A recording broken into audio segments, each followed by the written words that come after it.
heavy on the wire.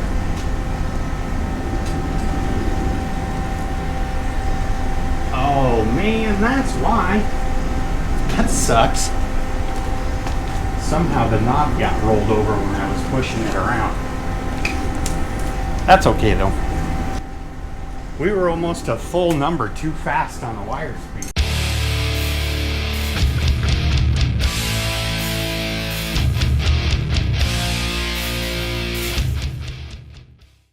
Went on to my favorite website, Summit Racing. Bought myself one of their do-it-yourself drive shafts. And wanted to do a little unboxing on this guy. And then show basically what it takes to put it together. And no, Summit didn't give it to me for free. I'm not that cool. They have helped me out in the past though with small things and given me some shirts and hats, which is always much appreciated. This is not a maximum high performance 1,000 horsepower drive shaft.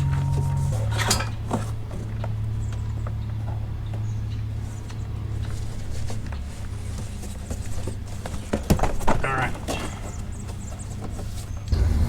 So basically what we have here is one end is finish welded with the U-joint.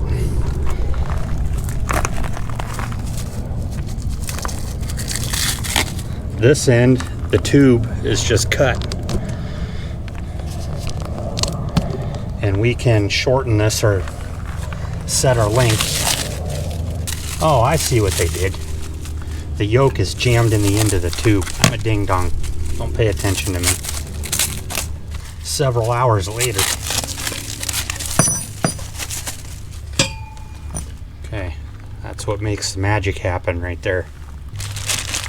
There's our yoke.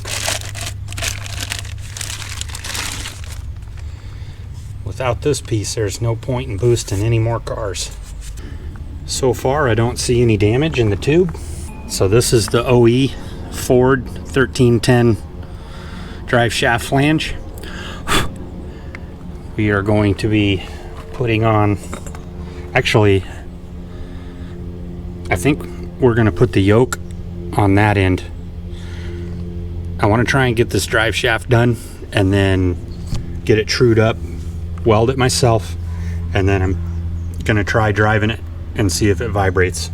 If it doesn't vibrate, I'm not going to balance it anytime soon. They say, according to the internet, that if you're going to shorten a drive shaft yourself, shorten the end that goes at the axle, because if it does vibrate, you have a much less chance of it feeling it in the seat of the pants. So let me get that end taken apart, put the yoke on it, and then I'll show setting up our length.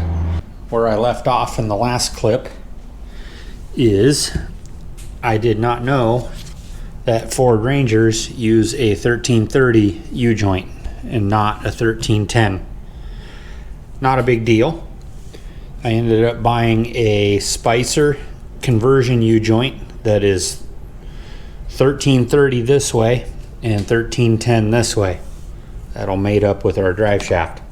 Not to go off on a huge tangent, but if I would have been able to figure out through proper Google searching that Ford Rangers use a 1330 U-joint, I probably would have bought the 1350 kit from Summit Racing and then used a 1330 to 1350 conversion joint at the back on this flange. This is a factory Ford 7.5 and 8.8 flange.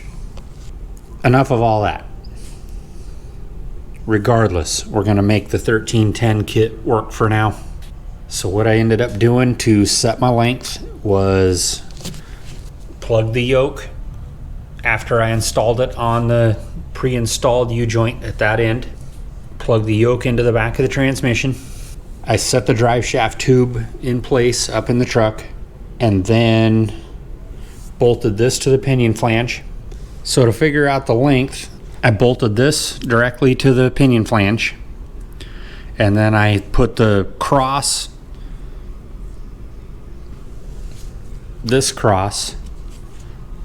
horizontal to the ground. And then I put the yoke in the back of the transmission, horizontal to the ground, approximately 3/4 to 7/8 of an inch unseated out of the tail shaft.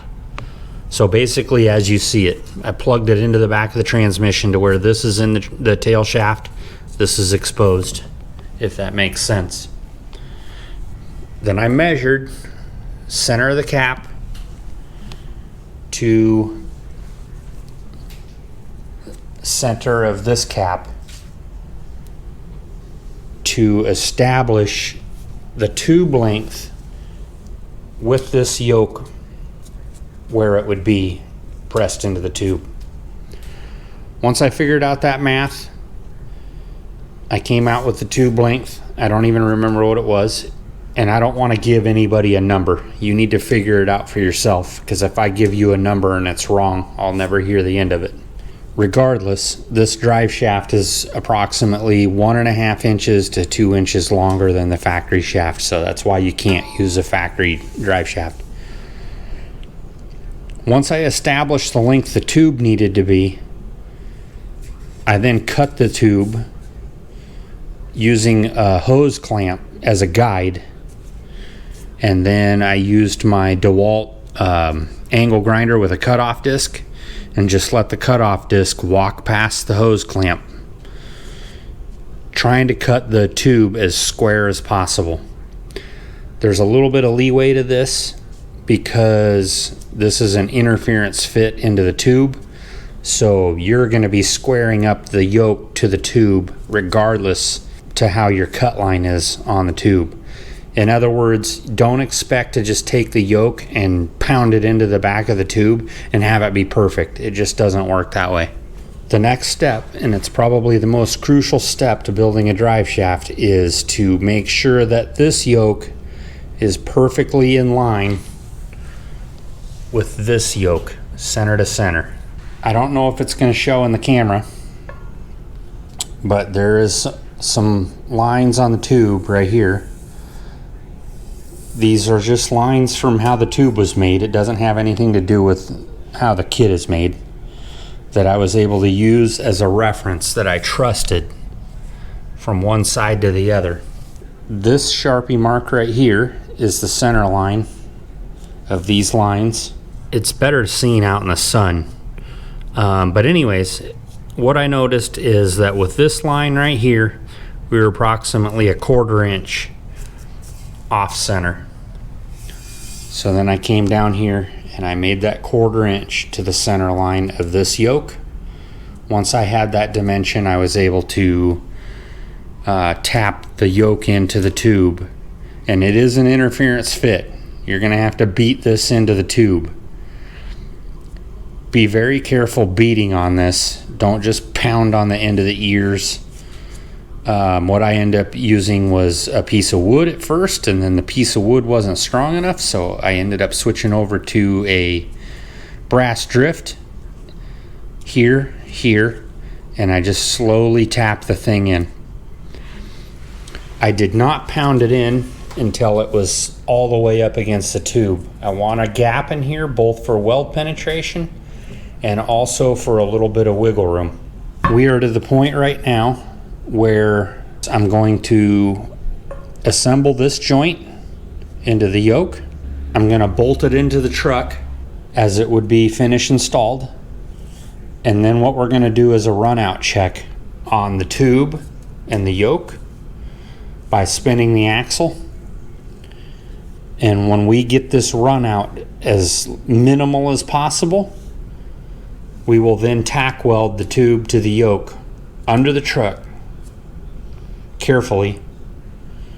You have to ground just the drive shaft. Don't be grounding through the U-joints. So you'll have to clip your ground onto somewhere onto this part of the yoke, because if you ground anywhere else, you're going to trash the joints or bearings or anything like that. You don't want to do that.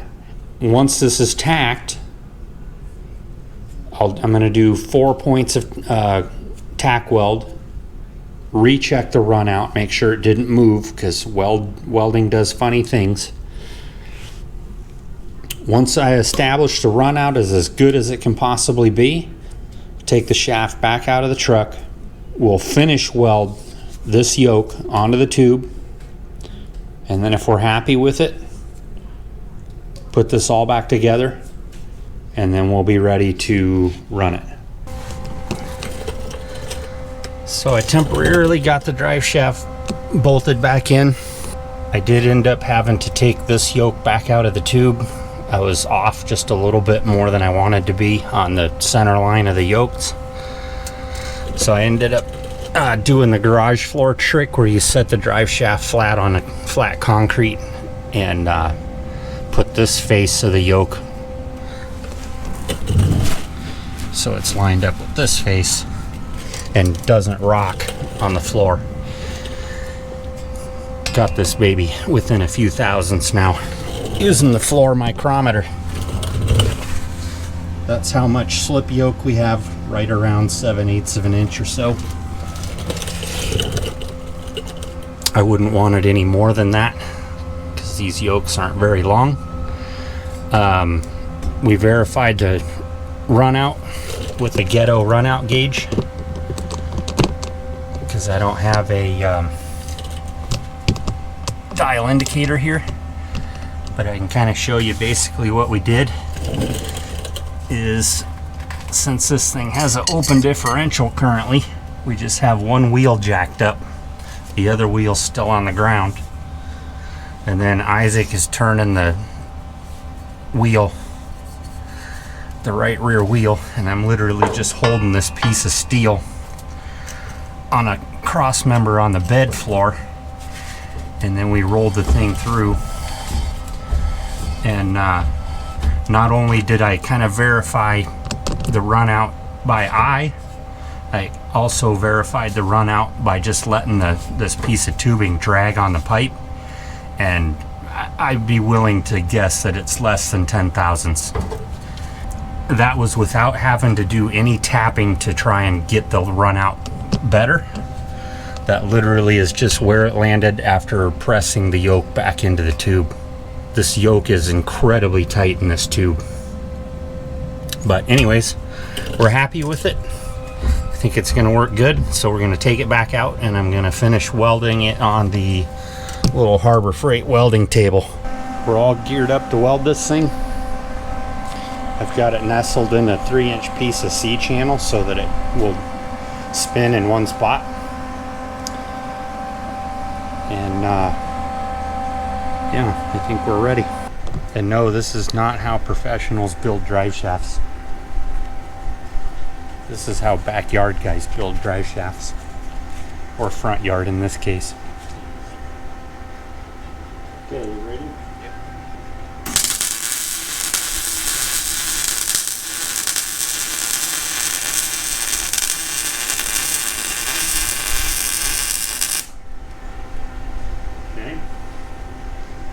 More.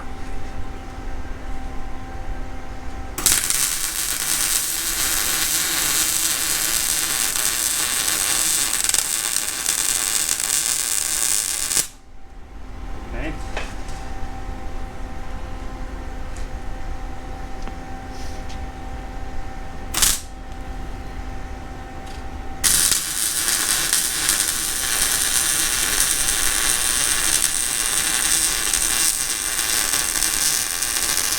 Okay.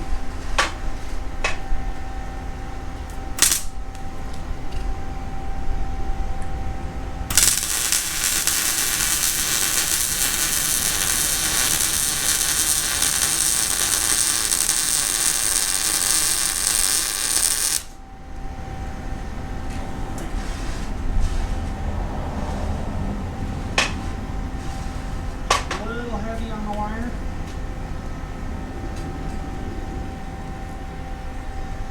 Oh man, that's why. That sucks. Somehow the knob got rolled over when I was pushing it around. That's okay though. We were almost a full number too fast on the wire speed.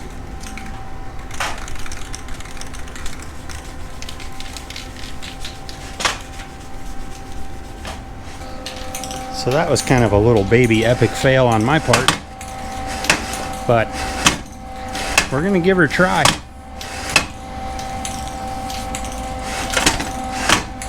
So like I said in the beginning of the video, I think it's best to have the homemade end at the axle. Here's the robot weld. We're gonna wipe it down, shoot it with a couple coats of clear, and install it.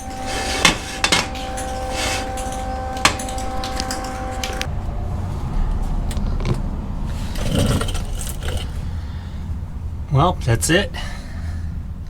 It's done. It still spins over nice and true. I got it back on the ground, so I can't spin it now, but pretty happy with it. I'm confident it's going to run well. I don't think it's going to vibrate. If it does vibrate, then we'll cross the path of getting it balanced down the road. But as smooth as it rolls over and has almost no run out, I think she's going to be real good. Put 4 or 5 squirts of grease in the U-joints, and no, these aren't the strongest U-joints on earth, and no, this isn't the strongest drive shaft on earth. I wouldn't run much more horsepower through this than what we're going to be. Any more than that, and you're going to want to upgrade a drive shaft. I may actually also put a drive shaft safety loop off of this cross member right here, just for extra protections. I think this kit's going to work out fairly well. I believe it was $311, I think, from Summit Racing. Yeah, I think the only thing I could have done a little bit better was be a better welder, but like I said, I'm comfortable with those welds, so highly recommend this kit, especially if you're just trying to get a project rolling. You know, don't have time to wait, but you have the capabilities. A lot of those types of machine shops and things are backed up and backlogged, and if you want stuff done quick, they charge you extra for it. So this was just something fun to do to go along with the spirit of the build and making stuff ourselves. But that, you know, pretty much wraps this one up. If you guys have any questions, comments, concerns, tell me I'm a dumbass, tell me I suck at welding. No offense will be taken. Put them down in the comments section below. And on that note, we'll see you on the next one.